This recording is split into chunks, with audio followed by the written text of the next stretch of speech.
ఈ ఛానల్ ప్రేక్షకులందరికీ నమస్తేనండి. నా పేరు సునంద. ఉమా గారి ఫ్రెండ్‌ని. నేను చెన్నై నుంచి మాట్లాడుతున్నాను. బాలా త్రిపుర సుందరి అమ్మవారే మా ఇద్దరిని కలిపారనమాట.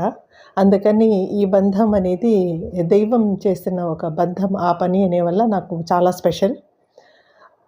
నేను ఒక మోటివేషనల్ స్పీకర్‌ని. చెన్నైలో ఉంటున్నాను. సాయిబాబా భక్తురాలిని.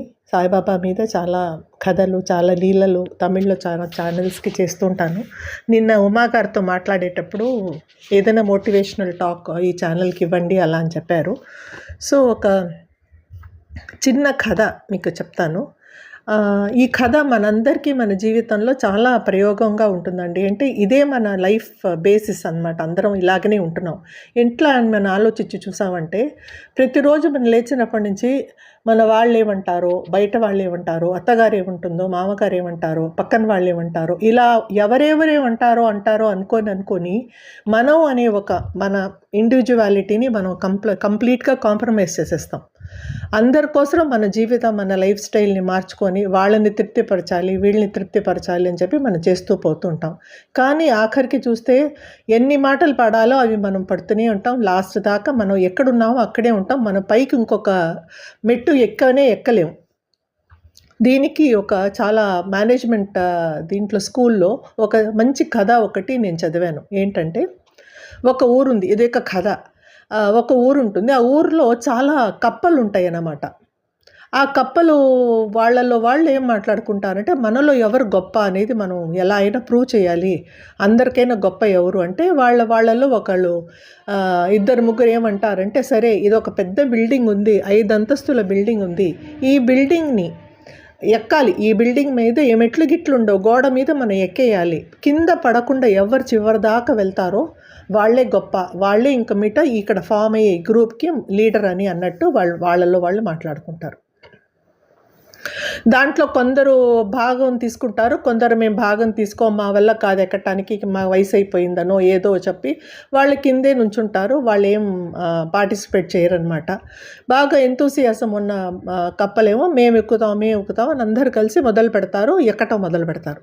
ఈ కింద ఉన్న కప్పలు ఉన్నారు చూసారా, వీళ్ళు వచ్చి నోరు మూసుకోరు. వీళ్ళు ఏం చేస్తారు, ఒక్కొక్కళ్ళని వాళ్ళ బంధువులు అనుకోండి, ఊరికే వాళ్ళు ఒక్కొక్కళ్ళు ఎక్కుతున్నారంటే, ఒరే నేరుగా వెళ్ళరా, లెఫ్ట్లో తిరగరా, రైట్లో తిరగరా, కింద తిరిగి చూడవాకరు, నీకన్నా వెనకొచ్చే వాళ్ళు ముందు వెళ్తున్నారా అని మాట్లాడుతూనే ఉంటారు. వాళ్ళని పిలిచి వాళ్ళని డిస్ట్రాక్ట్ చేస్తూనే ఉంటారు అనమాట.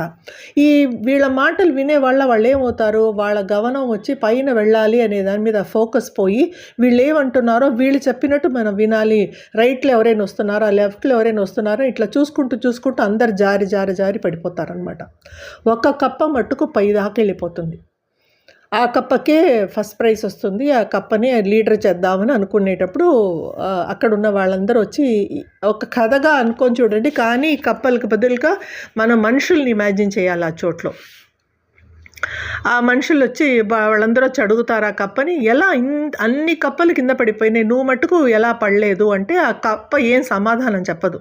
ఆ తర్వాత కొంచెంసేపు తర్వాత గట్టిగా వీళ్ళు దగ్గరగా మాట్లాడిన తర్వాత అప్పుడు చెప్తుంది ఆ కప్ప, నాకు చెవులు వినిపివు. సో నేను కింద చెప్పిన వాళ్ళ మాటలు ఏది నా చెవులో పడలేదు కాబట్టి నా ఝాసంతా నేను పైకి వెళ్ళి చేరాలి అని ఒక మాటలోనే ఉండిపోయినాను.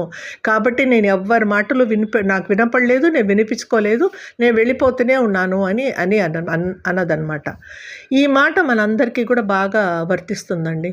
అంటే మనం చెమటి వాళ్ళగా ఉండాలని కాదు, కొన్ని మాటలు చెవుల్లో వేసుకోకూడదు. మనం పైకి వెళ్ళాలి, మనం ముందుకు రావాలి అంటే చెప్పేవాళ్ళు చెప్తూనే ఉంటారు. సరే అని తల ఊపిచ్చేసి మనకిచ్చిన ధర్మం ఏంటో ఆ ధర్మం ప్రకారం మనం జీవితం జరుపుకుంటూ పోయామంటే మనకి మన కర్మల్లో చాలా వరకు మార్పులు వస్తాయి.